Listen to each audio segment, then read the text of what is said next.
got a road work project that is clogging up traffic on the H-1 Freeway right in the heart of town, and it is slated to last for weeks. It's so bad at times that even ambulances cannot get through. Take a look here. We captured it last night as an emergency vehicle eased its way through a sea of red lights. This was on the H-1 Freeway eastbound. People are being detoured off Punahou Street so that lanes can be resurfaced.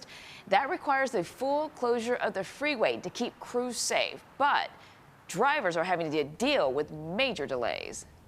That work needs to be done at night just for safety's sake for our contractors. It really is. It's difficult to just have lane closures on a freeway with the speeds that the cars go. Kind of crazy, lots of waiting.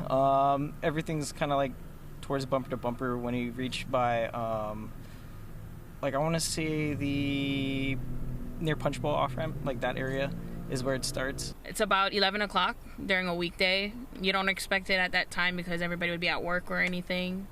But I get stuck in that traffic maybe half an hour. Not that bad, but still pretty bad. There is only one detour. Drivers are being rerouted to Punahou Street. From there, you make a right, go down a couple of lights, and then make a left onto King Street, which has between 4 to 5 lanes. The closure starts at 8:30 in the evening and goes until 4:30 in the morning. The state says the full closures are expected to last through early April. Now to an update on that United Airlines flight that came within 800 feet of the Pacific Ocean after taking off from Maui in December.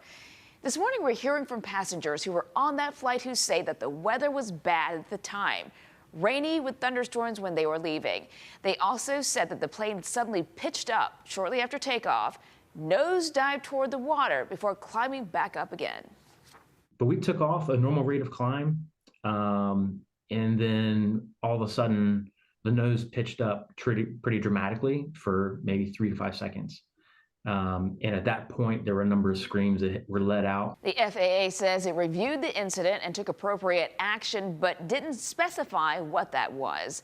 United says that the pilots got additional training after the incident. The models will likely change and adjust as we get closer to this event. So starting tomorrow all the way through Friday and to some extent Saturday, the flood threat is highest. The potential for flood threat is highest. Also, power outages are possible because the winds will be breezy as well. And we'll still see some leeward sunshine today and to some extent tomorrow. And hopefully for the weekend, things dry up. But it looks like that moisture is going to be lingering around. Again, if you live in a flood-prone area, take precautions before the rain starts up. This See It Now digital news brief is sponsored by Long's Drugs, bringing our heart to every moment of your health.